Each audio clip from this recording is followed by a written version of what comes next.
Hey up guys, so the problem that you have, you sit down with a beer and you want to play along with a backing track on YouTube or have a jam with your mates, you want to do a solo but you don't know where to start. In this lesson I'm going to show you two simple shapes and two scales that you can use to be able to solo and play along and do all that good stuff that you want to do on guitar. So let's get into it. The first thing we want to look at is our standard G major chord. If we look at a G here, we can see that this covers 6 strings, but what can be easy to miss is the fact that 3 of the strings are actually open because they're obscured by the head note. If you look here, we've got the D string, the G string and the B string. Those guys, they're kind of obscured because you don't look at those too much. When you're putting shapes on the fretboard, then it's more likely that you'll watch your fingers. So what we're going to do is we're going to take that little shape there from the G chord and we're going to apply it in positions up the neck. This enables us to find the major key. So this is what we're looking at first. And don't worry about the minor key because we're going to get into that in a bit as well. So here we've got the major key. This is essentially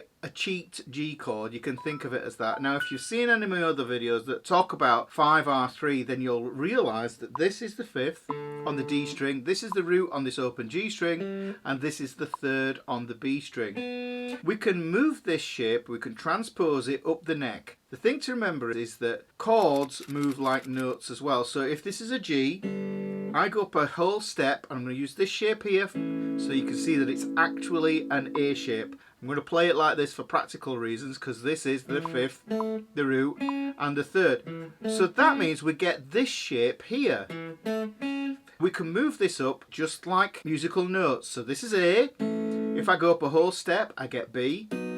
If I go up a half step, I get to C because B and C are neighbours, they're a half step apart. If I move up a whole step, I get to D.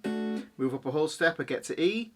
Now, if you know bacon, crispy and eggs fried, you know that this is E and this is F here. E, F, and then we get to the 12th fret, which is G. So we've gone all the way from a G down here to a G up here, and we've covered all the keys. You might be saying to yourself, oh yeah, but Ricky, what about, say, E flat, for instance? Well, if I go like this, I go A, B, C, D, E, and then flatten it, then this could be my tonic chord for the key of E flat.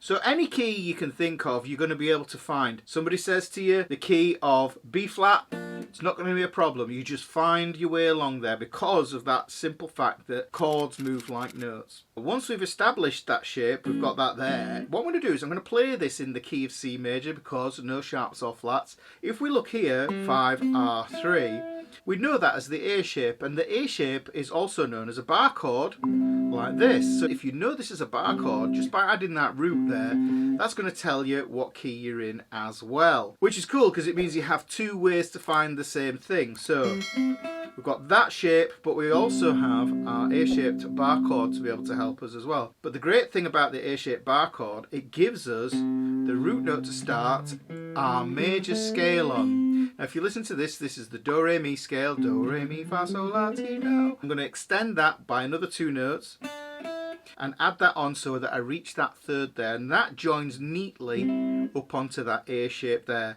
If I descend that scale pattern, so you can see how that shape there relates to the scale. That is pretty cool. But if you didn't know, and I'm going to tell you anyhow, every major key has a relative minor. And the relative minor is where the box 1 of the minor pentatonic lives. This pattern here. It's going to be useful to know where to find that. Well, it's a cinch. Here's how we do it. What we do is we take these 3 notes and we move it down 1 string.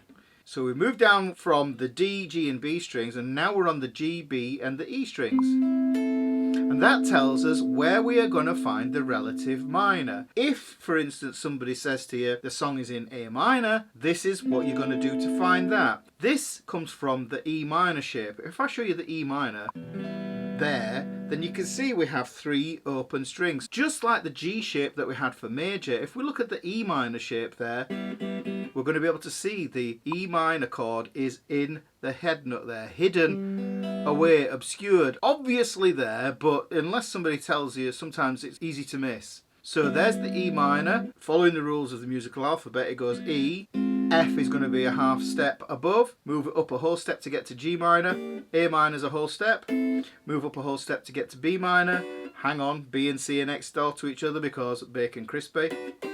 If I go up a step I get to D minor, and look at the 12th fret here, this is where the whole fretboard starts again, so this is going to be an E minor as well.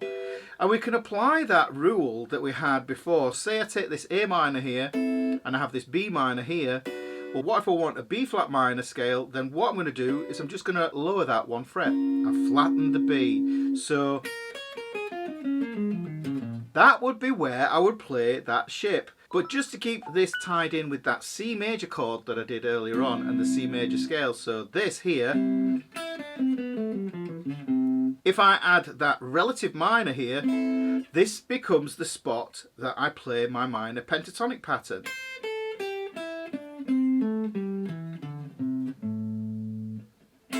Now that's really cool, but I want to give you an extra tip on how to use this to create coherent phrases and melodies. Because music is a language, it consists of phrases and sentences. And in my mind, I always think of it as being like a conversation that you're having with the listener. What if we take the A minor as one person and the C major as another person and create a conversation between those two scales? Now, the reason I want to do this is because the pentatonic only has 5 notes, and those notes consist of major seconds and minor thirds. Because they consist of these bigger intervals, the sounds are more relaxed. There isn't as much tension. However, when we play this major scale, we have semitones or half steps in there.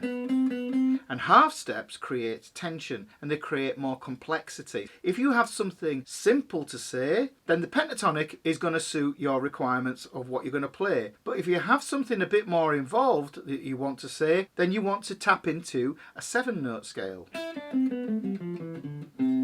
I always try to imagine having a conversation with my wife, and it could be something very, very simple like, have you put the bin out? And I say, yes, I have. So you can have this idea of just having a conversation, and then I could say, is it bin day tomorrow? Yes, it is. That's really silly, but hopefully you get the idea of how we are building this idea of having a conversation. You may actually have realised just from those notes, they're pretty flat and boring, and the way we make the notes that we play in our improvisations more interesting is we use techniques. And there are only 7 techniques in my mind that you need to learn, and those 7 techniques will make your improvisation so much more exciting. And if you want to learn how to do that, then watch this video here. Hey up guys, Ricky here with a quick message. If you didn't know, I have written a book. There's links for how to get to that in the video description below, and I'll put a little card up here so that you can click on that if you want to support my work here on the channel.